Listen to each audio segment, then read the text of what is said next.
안녕하세요. 정성이 듬뿍 담긴 설렁탕집을 운영 중인 40대 여자입니다. 우리나라 사람들 설렁탕 참 좋아하죠? 저도 식당을 운영하다 보니 설렁탕이 사랑받는 이유를 알게 됐습니다.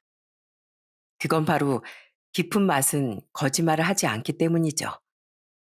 오랜 시간 동안 정성과 진심을 들인 만큼 깊고 진한 맛이 우러나거든요. 사람 사는 인생도 설렁탕과 다르지 않은 것 같습니다. 얄팍한 잔재주나 잘난 척보단 묵묵히 자신만의 길을 성실히 걸어온 사람이 결국 가장 깊은 맛을 내는 법이죠. 제 인생도 과연 그렇게 깊은 맛을 낼 수 있을지 제 이야기 한번 들어주시겠어요?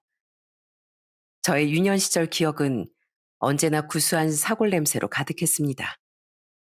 저희 할머니는 젊은 시절에 동네 시장 어귀에 몇 평 남짓한 작은 가게를 얻어 솥단지 몇 개만 걸어놓고 설렁탕집을 시작하셨다고 해요. 할머니는 평생 새벽부터 늦은 밤까지 설렁탕을 끓여 자식들을 먹이고 입혀가며 키웠죠. 저희 아버지도 결혼 전엔 타지 생활을 하다가 엄마를 만나 결혼하고 저희 남매를 낳으면서 다시 고향으로 돌아오셨답니다. 엄만 시어머니인 할머니와 성격이 참 잘 맞았어요. 그래서 할머니가 설렁탕집을 물려준 것도 아버지가 아니라 엄마였습니다. 나는 말이다. 이 가게를 누구한테 물려줄지 오래전부터 생각해봤다. 자식이고 뭐고 그런 거 상관없이 이 국물에 진심인 사람한테 줄 생각이야. 그게 장사하는 사람의 도리거든.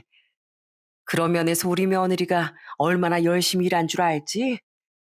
시키지 않아도 새벽에 나와서 솥단지 먼저 들여다보고 손님들 얼굴도 일일이 다 기억하고 말이야. 그런 게 진짜로 주인이지. 난 그런 사람한테 이 솥단지를 맡기고 싶다. 모두 엄마가 타지로 시집와 할머니와 설렁탕 가게를 얼마나 열심히 꾸려나간 줄 알고 있기에 누구도 그런 할머니의 결정에 토를 달지 않았어요. 아버지도 본인보다 엄마가 훨씬 잘 해낼 거라고 응원해 주셨고요. 이제 박 사장님이네, 우리 마누라. 앞으로 힘든 일 있으면 나한테 다 시켜. 어머니 손맛을 그대로 이어나가려면 내가 옆에서 부지런히 도와야지. 어머님 솜씨 따라잡으려면 아직 멀었어. 어머님, 오래오래 저랑 같이 가게를 지켜주세요. 저 혼자선 아직 많이 부족해요. 어머님 안 계시면 국물 간 보는 것도 아직 어려워요. 이렇게 엄만 겸손하게 대답하셨지만 역시나 할머니의 손맛을 이어받아 훌륭히 가업을 이어나갔습니다. 덕분에 저와 남동생도 학교 끝나면 매일 설렁탕 집으로 하교하는 게 일상이었죠. 소라야, 학교 갔다 왔으면 손 씻고 엄마 좀 도와줘. 김치 냉장고에서 열무김치 좀 꺼내오고 손님상에 양념 떨어진 데 있나 한 번만 봐줄래? 아, 엄마, 나 방금 왔어요. 좀 기다려 봐요. 손 씻고 와서 확인할게요. 저는 늘 툴툴거리긴 했지만 그래도 엄마가 힘들게 일하시는 걸 아니까 고사리 손으로 열심히 가게 일을 도왔습니다. 제가 팔을 썰고 마늘을 빻던 게 초등학교 4학년 때부터라니까요. 하지만 가끔은 저도 설렁탕 말고 피자나 햄버거가 먹고 싶고 하교 후에 가게 일 대신 친구들과 떡볶이를 먹으러 가고 싶었습니다. 사춘기 땐 교복에 밴 사골 국물 냄새도 싫었고요. 그래서 당연히 성인이 되면 이 지겨운 설렁탕 가게 벗어나 대도시로 나가고 말 거라는 꿈을 가지고 있었답니다. 엄마, 난 대학도 서울로 가고 결혼도 서울에서 할 거예요. 아이들 나오면 그 애들도 다 서울에서 키우고 제가 이렇게 고향을 탈출할 국리라고 있으면 어김없이 할머니의 불호령이 떨어졌습니다. 인서가, 넌 네 엄마가 얼마나 고생하는 줄 알면서 넌 뭐? 아이, 서울에 가서 혼자 잘 살겠다고? 철없는 소리 하지 말고 가게 일이나 열심히 도와. 이 다음에 가게 물려받고 싶거든. 지금부터 부지런히 배워둬야 하니까. 아, 할머니, 저 설렁탕집 안 할 거예요. 전 도시 가서 멋지게 살 거라고요. 사골 국물 냄새 말고 향수 냄새만 폴폴 나게 살 거라고요. 할머니 태수한테는 아무 말도 안 하면서 꼭 나한테만 그러시더라. 어쩌다 할머니 잔소리에 대들은 날이면 할머니는 손에 들고 있던 국자나 행주를 들고 절 막 쫓아오기도 하셨어요. 그때마다 할머니를 피해 요리조리 피해 다니다 엄마 뒤로 숨으면 그렇게 안심이 될 수가 없었죠.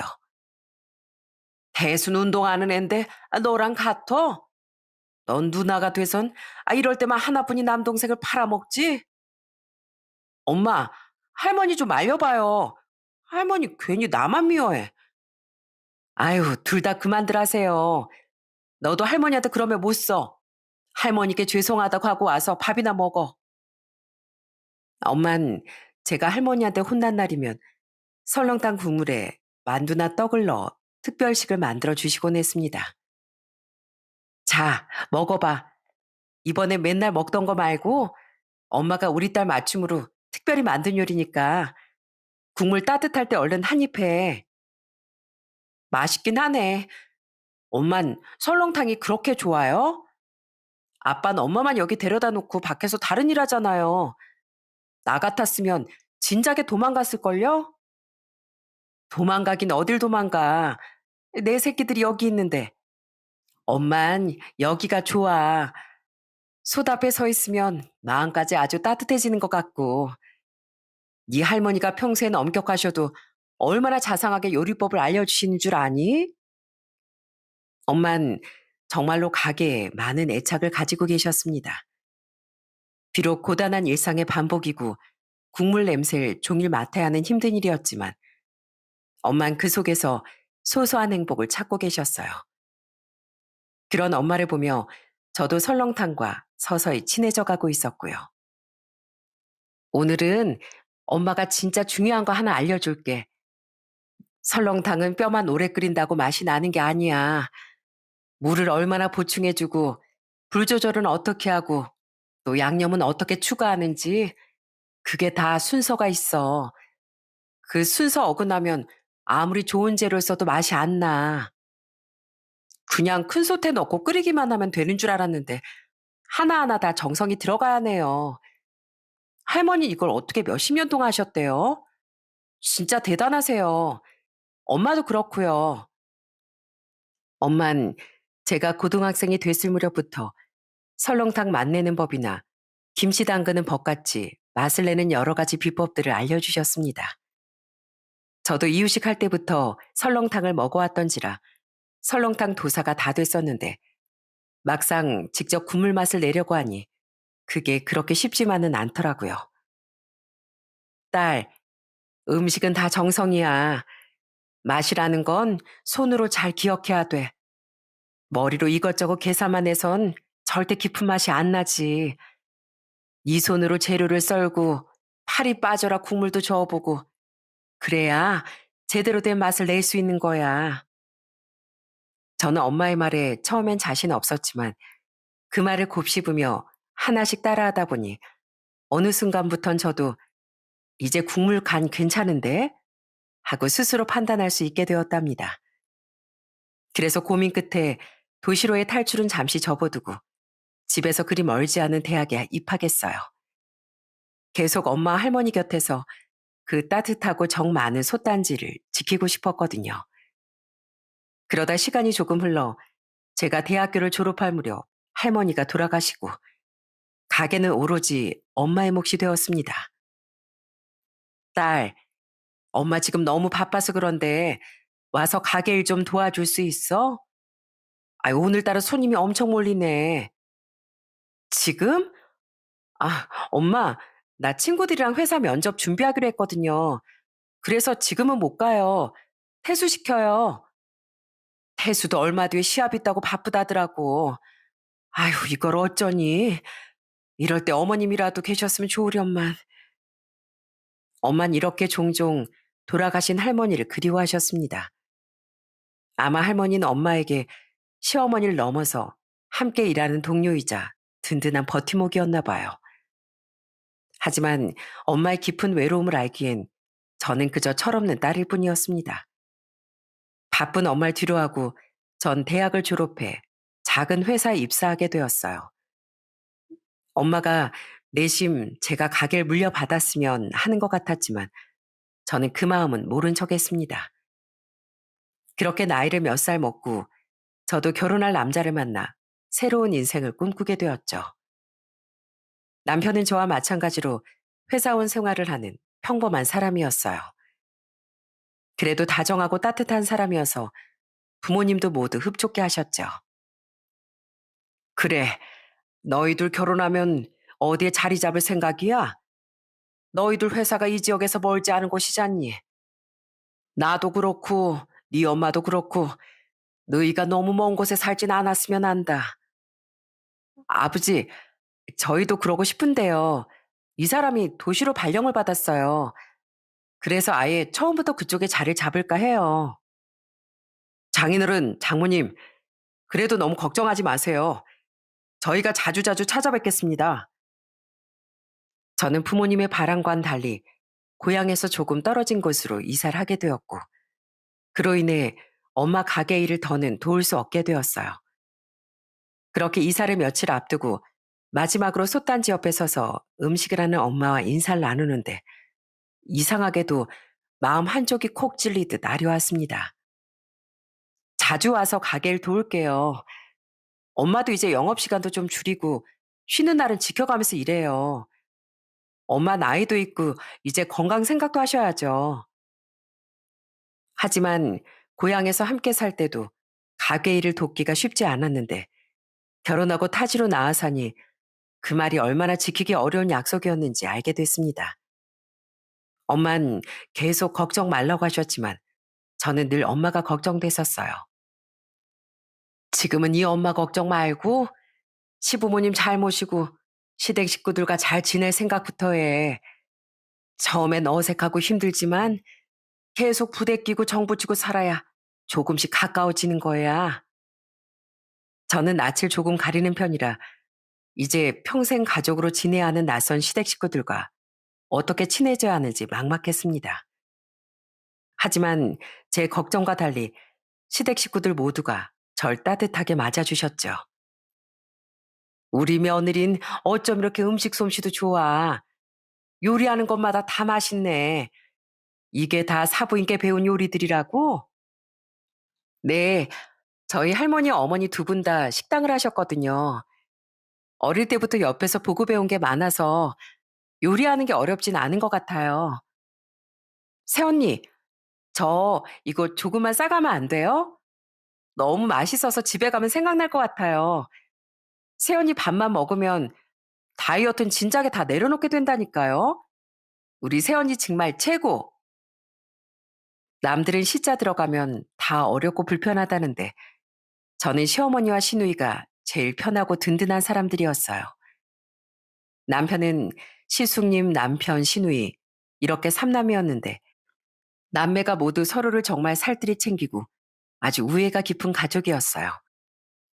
시숙님은 저보다 3년 먼저 결혼하셨는데 집안 분위기가 이렇게 따뜻하니 형님도 당연히 비슷한 성격일 거라고 생각했어요. 하지만 그런 제 예상과 달리 형님은 제가 생전 처음 겪어보는 유형의 사람이었어요. 동서, 동서 나온 대학 이름이 뭐라고 했지? 내가 생전 처음 들어보는 이름이라 계속 까먹네. 그 뭐라고 했더라? 형님, 제 학교는 왜 자꾸 부르세요? 학교는 옛날 일이잖아요. 지금은 그보다 제가 어떤 사람인지만 봐주시면 더 좋을 것 같아요. 아, 미안. 내가 서울에서 대학교를 나와서 다른 지방에 있는 학교 이름을 하나도 몰라서 그래. 동서가 이해해줘. 우선 이렇게 형님은 잘난 척이 아주 심한 사람이었어요. 형님은 명문대를 나와 나름 잘 나가는 광고회사에 다니고 있었거든요. 형님이 잘난 건 알겠지만 그걸 굳이 매번 티내고 대화 중에 슬쩍슬쩍 끼워 넣는 버릇이 문제였습니다. 이뿐만 아니라 자랑은 어찌나 심한지 매번 만날 때마다 돈 자랑, 명품 자랑이 빠지지 않더라고요. 형님, 차 바꾸셨나 봐요. 저번 차도 외제차 같았는데 새 차도 아주 멋있네요. 어머, 봤어? 이번엔 힘들게 구한 차잖아. 난 국산찬 영 성에 안 차더라고. 내가 좀 까다롭잖아. 근데 동서차는 아직도 아반떼야? 뭐 그 차도 나름 정겹긴 한데 좀 지겹지 않아? 형님은 매번 제가 가진 것과 본인이 가진 걸 비교하며 제 자존심을 건드렸습니다. 전 사실 물건 살 때 실용성을 더 따지는 편이라 그냥 인터넷으로 사는 옷이나 가방으로도 충분했거든요. 제 차도 오래 타긴 했지만 아직 멀쩡했고요. 이런 형님의 허세는 서로 아이를 낳고 나니 더 심해졌습니다. 아니 글쎄 우리 애가 벌써 영어로 자기 이름도 쓰고 알파벳 노래도 다 외운다니까. 역시 영어 유치원 보내길 잘했지 뭐. 유치원에서도 선생님들이 어쩜 이렇게 똑똑하냐고 극찬을 하시더라고. 역시 조기 교육이 달라. 동서도 그런 싸구려 어린이집 말고 좀 더 차별화된 곳으로 보낼 생각 없어? 차별화요? 지금 저희 큰애 다니는 어린이집도 좋아요. 선생님들도 다 친절하시고. 그리고 아까 보니까 영어라는 게 아니고 그냥 막 아무 말이나 하는 것 같던데. 아유, 아무 말이라니. 분명 영어였어, 영어. 발음이 너무 좋아서 동서가 뭐 못 알아듣는 거겠지.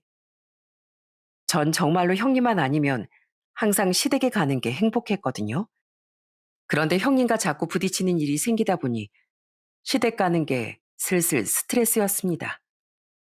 이런 이야기를 남편한테 하는 것도 한계가 있고 또 시어머니에게 할 수도 없으니 전 엄마 통화할 때마다 푸념을 하곤 했습니다.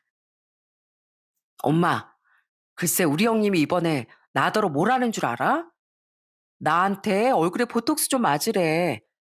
내가 자기보다 더 늙어 보인다면서. 아니, 그게 말이 돼?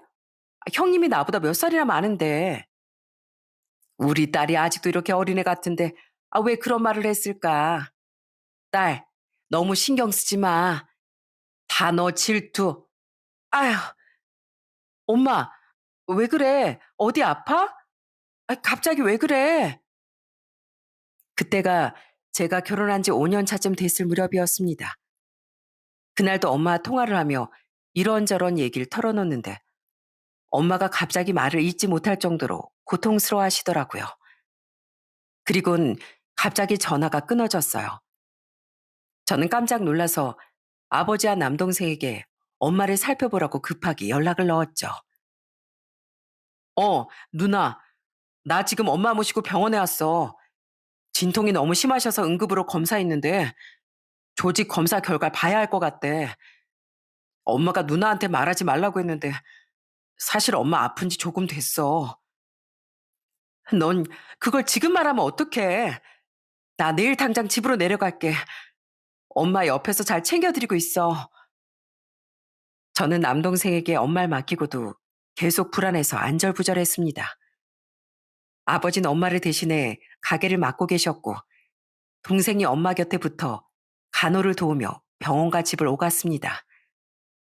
저는 밤새 뒤척이다 결국 남편에게 아이를 맡기고 새벽 첫 차로 고향으로 향했어요. 엄마, 몸 좀 괜찮아요? 전부터 많이 아팠다면서. 근데 왜 말을 안 했어요? 병원에 좀 더 빨리 갔어야 했는데. 너 이럴까봐 얘기 안 한 거야. 이렇게 엄마 걱정돼서 아이도 팽개치고 집으로 달려올까봐. 엄만 괜찮아. 아마 검사 결과에도 이상 없을걸? 엄만 괜찮은 척 큰 소리를 쳤지만 전 엄마가 낳은 자식인지라 엄마가 얼마나 아픈지 얼마나 걱정하고 계실지 금세 알 수 있었습니다. 그리고 얼마 뒤 걱정은 현실이 되어 저희 가족을 덮쳤어요. 충격적이게도 엄만 유방암 판정을 받으셨습니다. 평생 건강했던 엄마가 암이라니. 아버지, 저 남동생 모두 믿기지 않는 검사 결과에 한동안 앵무새처럼 똑같은 말만 반복했어요. 어떻게 엄마가 암이야? 엄마는 아직도 설렁탕 몇 개씩이나 들고 다닐 정도로 건강한 사람인데 말도 안 돼. 이건 뭔가 분명 잘못된 거야. 그치? 잘못됐어. 이거 완전히 뭐가 잘못 나온 거야. 우리 다른 병원 가서 검사 받자. 엄마가 왜 암이야? 대체 왜? 조직 검사 받는 게 어디 쉬운 일인 줄 알아? 지금 제일 속상할 사람은 바로 너희 엄마야. 그러니까 우리까지 이러면 안 돼. 엄마 마음 다치게 하지 말고 지금은 우리가 제일 단단해져야 할 때야. 알겠지? 아버지 말씀처럼 엄마 앞에선 절대 울지 않으려고 했는데 어느새 수척해 보이는 엄마 얼굴을 보자 눈물이 왈칵 쏟아지더라고요. 엄마, 내가 미안해요. 내가 애 키우고 산다고 엄마를 챙기지도 못했어요. 엄마가 이렇게 아픈 줄도 모르고 아무것도 몰랐던 내가 너무 미워요. 엄마, 제발 아프지 마요. 우리 아직도 같이 할 게 너무 많단 말이에요. 나 엄마 없으면 안 돼. 엄만 아이처럼 우는 제 손을 꼭 잡아주시며 여전히 그 따뜻한 미소로 제 눈물을 닦아주셨습니다. 우리 딸이 미안할 게 뭐가 있어. 엄만 항상 소라 네 덕분에 든든한데. 엄마 괜찮아. 아이 정말이야. 그러니까 우리 무너지지 말고 씩씩하게 이겨내자. 어. 그 이후 엄만 정말로 씩씩하게 항암 치료와 수술을 버텨내셨습니다. 머리카락이 빠지고 입맛이 사라져도 엄만 단 한 번도 힘들다고 내색하지 않으셨어요. 오히려 저희 가족이 지치지 않도록 더 밝은 표정으로 웃어주시곤 했습니다. 엄마 이대로 가다간 금방 다시 가게에도 나갈 수 있겠지? 아휴, 일 안 하고 병원에만 있으려니까 몸이 아주 근질근질해 죽겠다, 얘. 딸, 엄마 수첩 하나만 사다 줄래?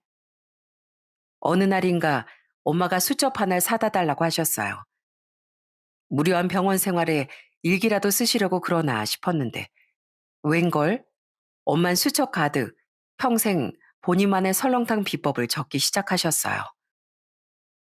딸, 이건 어디 가서 돈 주고도 못 사는 영업 비밀이야. 그러니까 너만 몰래 봐.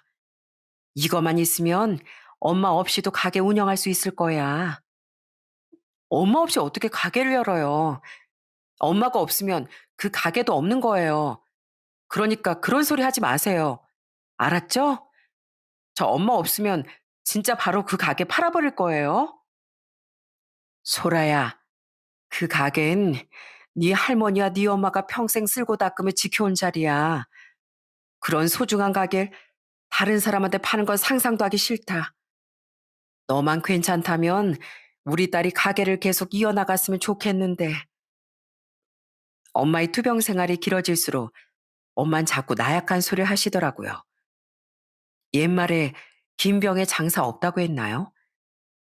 언제나 씩씩하던 엄마도 병원에 있는 시간이 길어지면서 점점 기운이 없어 보이셨어요.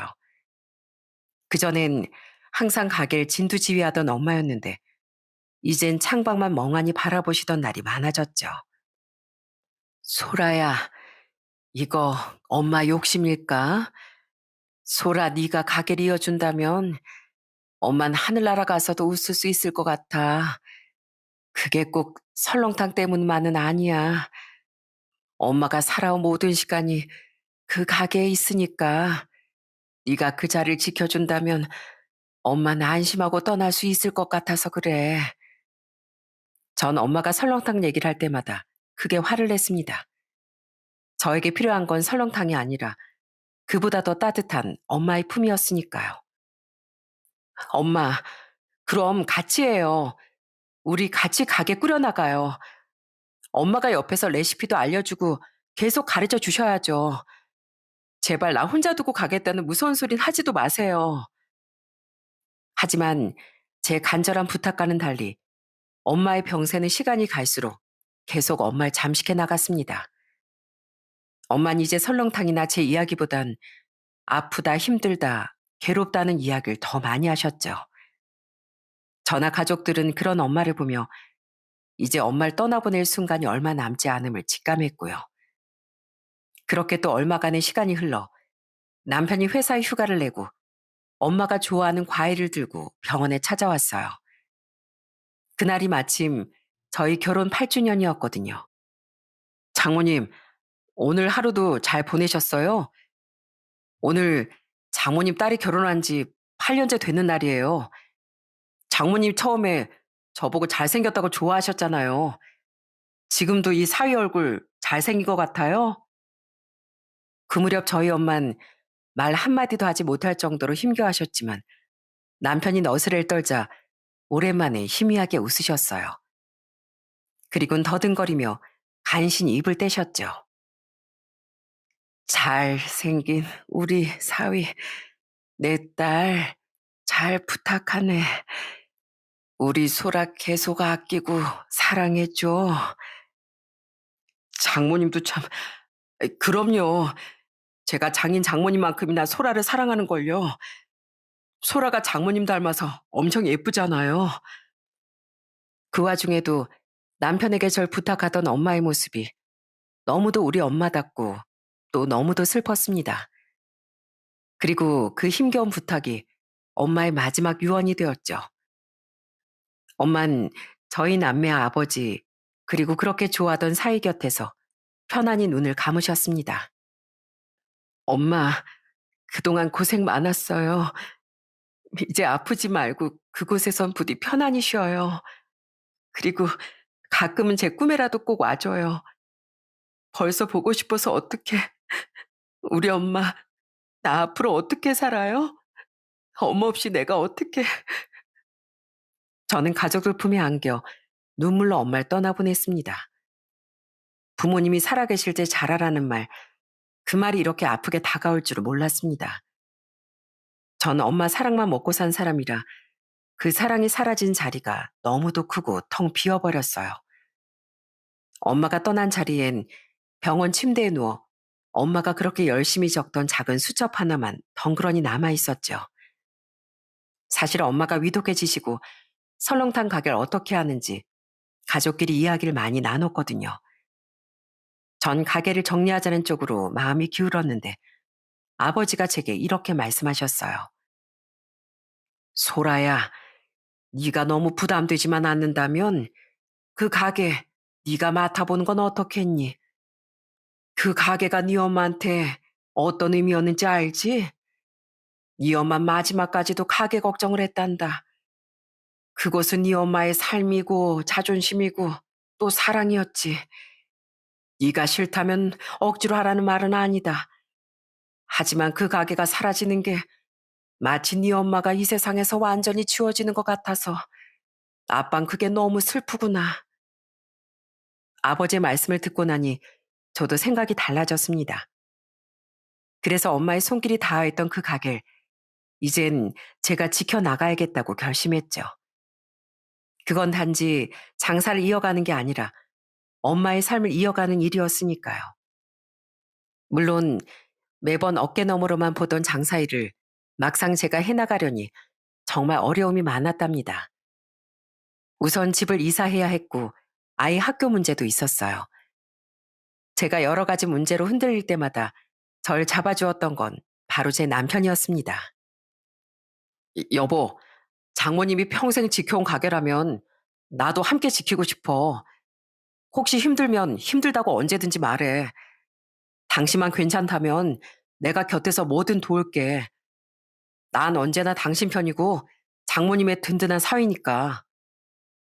이렇게 절 응원해주는 남편 덕분에 전 또 한 번 용기를 냈답니다. 시댁 식구들도 역시나 절 응원해 주었고요. 아가, 혹시 일손 부족하면 말하렴. 내가 가서 설거지라도 할 테니까. 뭐 음식까지 못하겠지만 손님 접대도 자신 있어 나. 새언니, 제 팔뚝 보이죠? 이 정도 팔뚝이면 뚝배기 몇 개씩도 한꺼번에 나를 수 있어요. 그러니까 편하게 저 일 시키세요. 언니 음식 솜씨면 맛집 되는 건 시간 문제일걸요? 심지어 저희 시아버진 설거지가 제일 힘들다면서 업소용 식기세척기를 선물해 주신 거 있죠? 저희 시아버님이 지금은 은퇴하셨지만 한때 잘 나가던 사업가셨거든요. 이렇게 저는 시댁의 응원을 한 몸에 받고 가게 일에 뛰어들었습니다. 물론 절 응원해 주지 않는 사람이 딱 한 명 있긴 했었네요. 바로 저희 형님이었죠. 설렁탕? 아이, 식당 일이 힘들어서 어떻게 해. 아유, 난 못해. 음식도 설렁탕이 뭐야? 뭐 파스타 같은 양식도 아니고. 형님은 제가 설렁탕 가게를 맡은 이후로도 변함없이 제 앞에서 허세를 부렸습니다. 예전에야 어른들끼리 하고 넘길 얘기라지만 이젠 아이들도 다 커서 저희 얘기를 다 듣고 있는데 형님은 여전히 자아도취에 빠져 있더라고요. 나 이번에 팀장 단 거 들었어? 다른 사람들이랑 비교해도 승진이 빠른 편이라고 하더라고. 내가 워낙 워커홀릭이잖아. 우리 애들도 그런 엄마를 자랑스러워하고. 근데 우리 조카들은 괜찮나 모르겠네. 너희 엄마가 설렁탕집 한다고 학교에서 막 놀림받는 거 아니지? 아유, 큰엄마가 걱정돼서 그래. 전 당장이라도 제 아이의 귀를 막고 싶었어요. 저런 못된 말 듣지 못하게요. 그런데 제 아들이 생각보다 너무나 의젓하게 대답하더군요. 저 하나도 창피하지 않은데요? 전 저희 엄마가 자랑스러워요. 저도 엄마같이 멋지게 일하는 사람이 되고 싶어요. 그때 저희 아들 나이가 겨우 초등학교 4학년이었는데 어린 아이인 줄 알았던 아이가 어느새 듬직한 어른처럼 느껴졌답니다. 아, 그래? 너 큰엄마 앞에서 거짓말하면 안 돼. 혹시 너도 연예인 사인 받고 싶은 거 있으면 이 큰엄마한테 말해. 우리 애 맨날 누구 사인해달라고 아주 난리야. 너도 사인 받고 싶지? 큰엄마가 광고회사 다녀서 연예인들 많이 보는데 하나 받아줄까? 형님은 제 아들에게 연예인 이야기까지 들먹이며 또다시 분위기를 자기 쪽으로 끌어오려고 애쓰더군요. 형님은 항상 모든 이야기를 이런 식으로 끌고 가곤 했어요. 저는 이제 형님과 대화를 아예 포기해버렸지만 불의를 참지 않는 우리 시누인 매번 그런 형님과 싸우곤 했네요. 큰새 언니, 애 앞에서 말이 지나치네요. 사인으로 한심을 좀 사고 싶은 모양인데 요즘 애들도 눈치가 빨라서 똥인지 된장인지 다 구분하거든요. 뭐라고요? 똥? 된장? 그 말은 지금 내 말이 뭐 똥이라는 말이에요? 어쩜 교양 없게 그런 말을 해요? 교양이 없는 건 새언니겠죠. 빈수레가 요란하다더니 큰 새언니가 집에 올 때마다 1층에서부터 소리 나는 거 알아요? 현관문 열리기도 전에 누가 하는지 다 알 정도라니까요. 매번 직업이 어쩌니 차가 어떠니 옷은 또 어디서 샀니 그런 얘기만 하니까 애들이 다 피하잖아요. 그거 몰랐어요?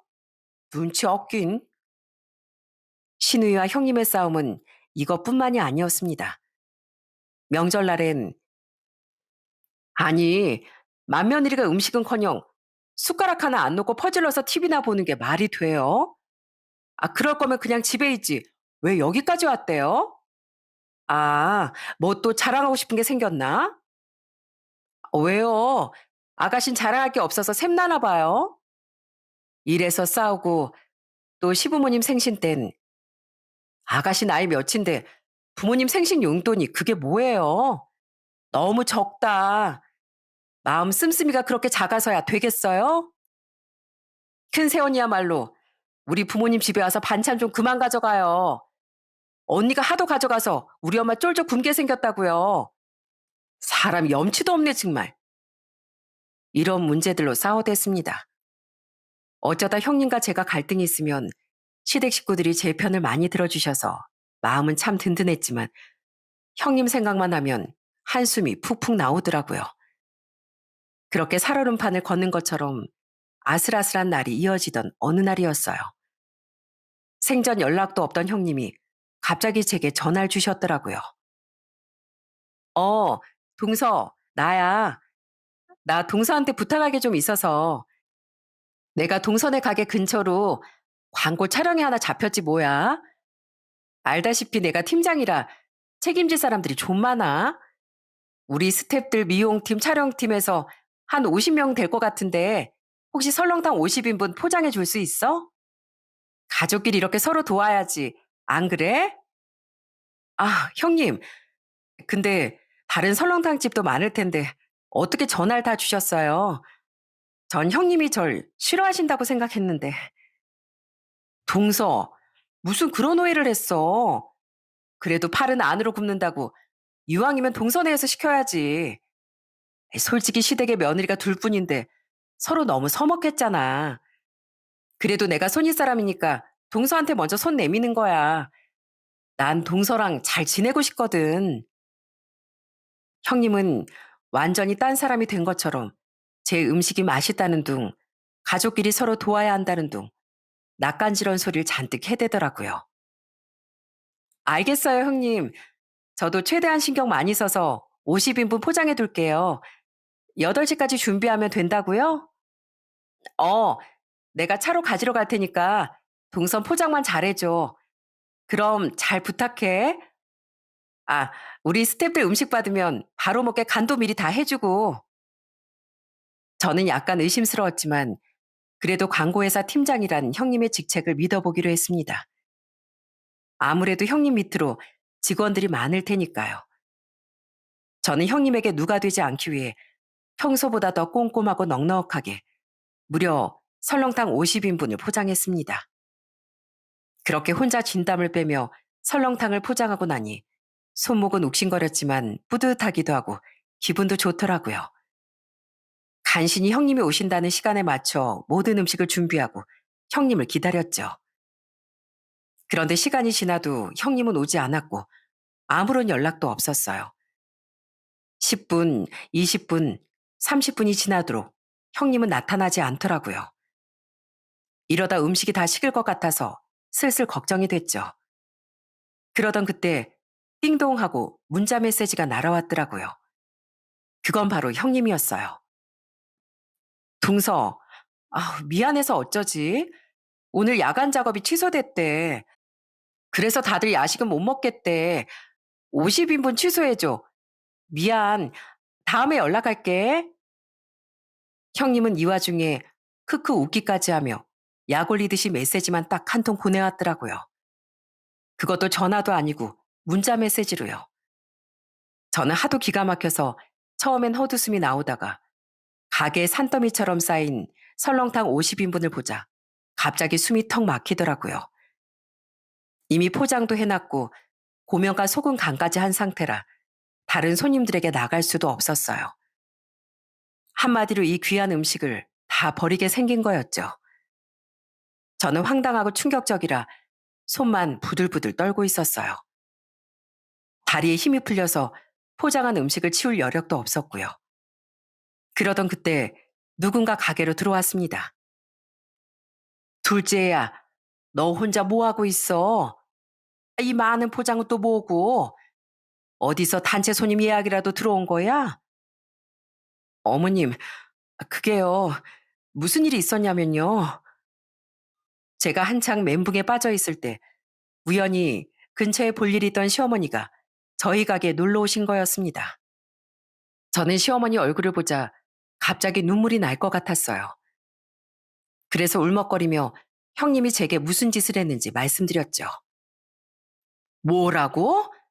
큰애가 음식을 이렇게나 많이 시키고 그냥 내뺐단 말이야? 아니, 어떻게 가족끼리 이럴 수가 있어? 아니, 이건 가족이 아니라도 해서는 안 될 짓이지. 어머님, 저 이렇게까지 심하게 노쇼하는 경우는 처음 봤어요. 미리만 말씀해 주셨어도 이 음식들 다 버리는 일은 없었을 텐데. 시어머니는 완전히 노발대발하시며 곧장 형님에게 전화를 걸었습니다. 하지만 형님은 받지 않았고 시어머니는 곧장 시숙에게 전화를 돌렸죠. 문씨가, 애미다. 너 네 집사람 교육 좀 똑바로 시켜야겠다. 아니 글쎄 큰애가 둘째 며느리 식당에서 음식을 이렇게나 많이 시키고 갑자기 취소했다잖니. 설마 이걸 장난이라고 친 거냐? 둘째가 혼자 이 많은 걸 얼마나 힘들게 준비했는지 알기나 해. 내가 지금 손이 떨려서 미치겠다 정말. 너 한 집안의 가장이면 집안 단속 똑바로 해. 아니면 내가 나서서 아주 제대로 혼내줄 테니까. 시숙님은 평소엔 동네에서 알아주는 효자였습니다. 시숙님이 덩치도 크고 굉장히 남자다운 스타일인데 시부모님 말씀엔 언제나 순한 양처럼 고분고분했거든요.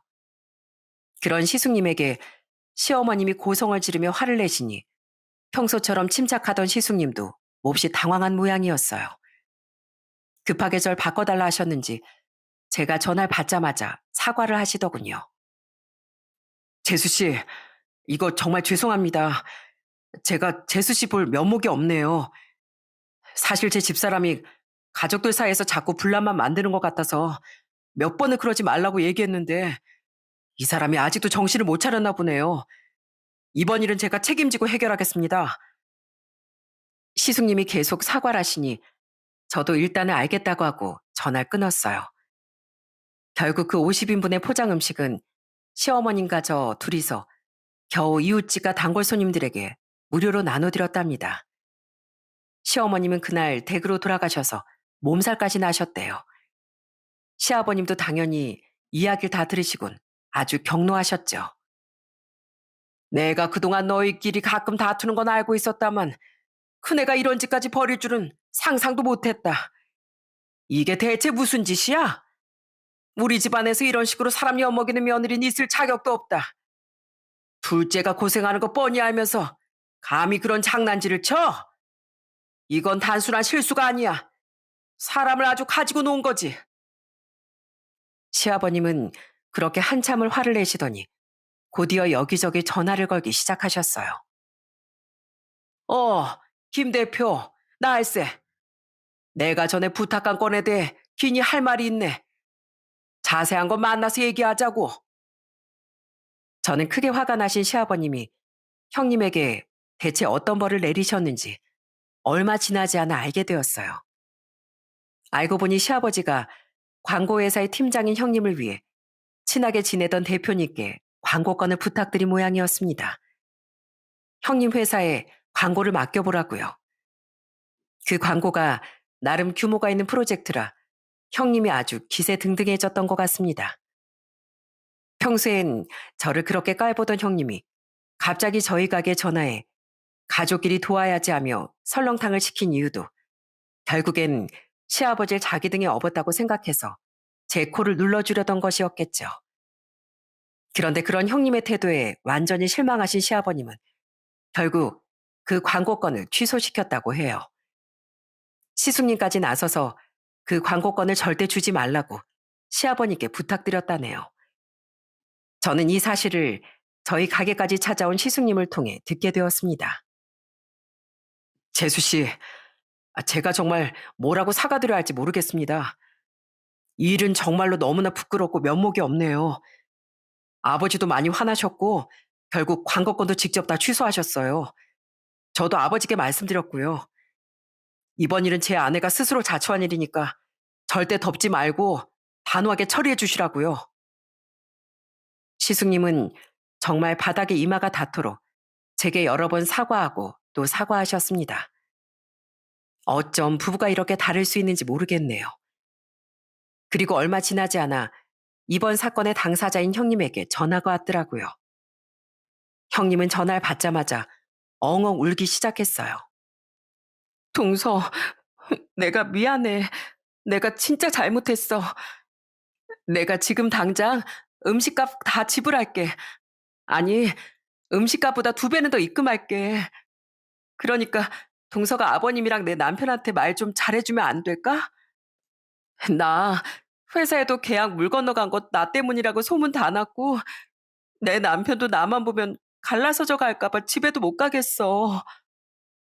형님은 수화기 너머로도 소리가 들릴 정도로 쿵 하고 무릎을 꿇더라고요. 저는 형님이 하는 행동이 꼭 잘못을 저지른 아이가 혼날까 봐 무서워서 울면서 비는 것처럼 느껴졌습니다. 형님, 사과하는 방법부터 다시 배우셔야겠네요. 형님은 이번 일로 얼마나 많은 사람들이 상처받았는지 아직 잘 모르시는 것 같아요. 음식값은 주신다니 받을게요. 원래 노쇼면 벌금까지 있는 거 아시나 모르겠네요. 근데 아직은 가족이니까 50인분 값만 받을게요. 나머지를 형님이 저지른 일이니까 형님이 해결하시고요. 저도 음식 치우느라 엄청 고생했거든요. 아마 시아버님뿐 아니라 시숙님도 형님께 이혼까지 거론하며 크게 화를 내셨겠죠. 형님이 다른 사람들 앞에선 잘난 척쟁이지만 시숙님 앞에선 완전 현모양처였거든요. 결혼도 형님이 죽어라 쫓아다녀서 했다고 하니 혹여나 이혼당할까봐 겁을 잔뜩 먹었을 겁니다. 동서, 내가 정말 미안해. 나 딱 한 번만 봐줘. 어? 나 어디 가서 이렇게 빌어본 적 처음이야. 우리 둘 다 그 집안 며느리잖아.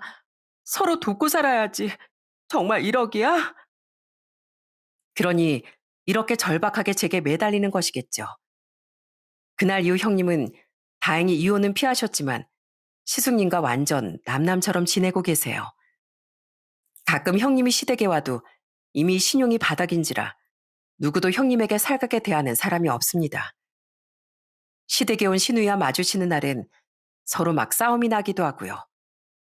사실은 신우이에게 일방적으로 당한다는 표현이 맞겠지만요.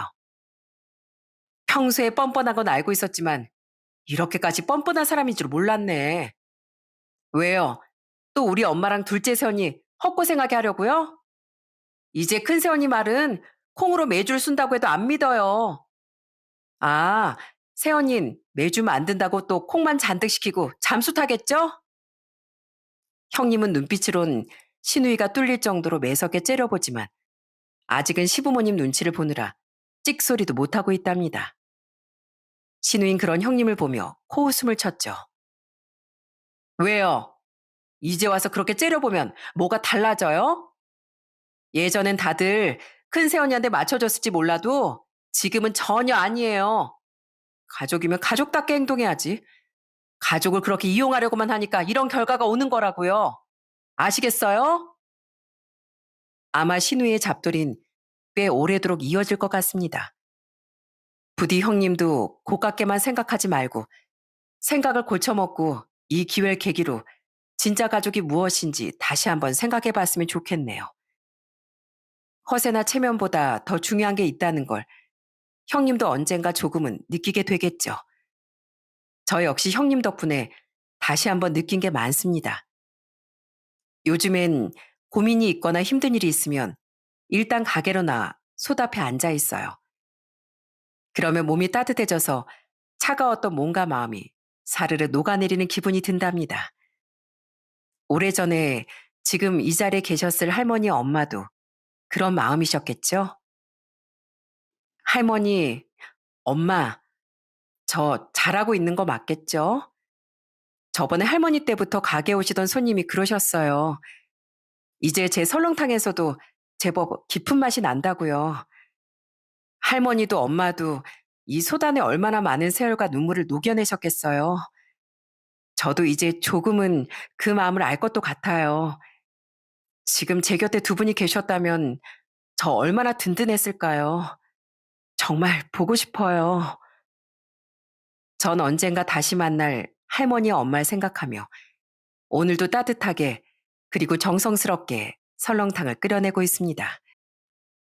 요즘엔 제 가게에 친정아버지와 남동생도 자주 놀러 와요. 제가 가까이 사니까 좋으신가 봅니다.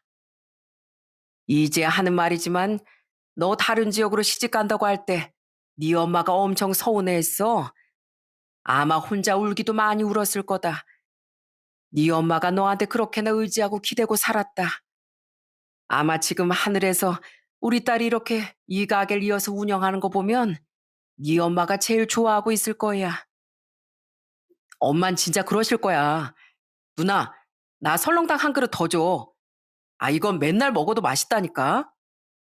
으이그, 나 장사할 거 네가 다 먹고 갈래? 있어봐. 한 그릇 더 줄 테니까. 아버지도 더 드시고 가세요.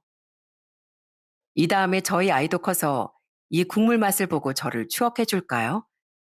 이게 엄마의 손맛이었다며 좋아할지, 아니면 어린 날의 저처럼 치킨 피자가 더 맛있다고 투정 부릴진 모르겠습니다.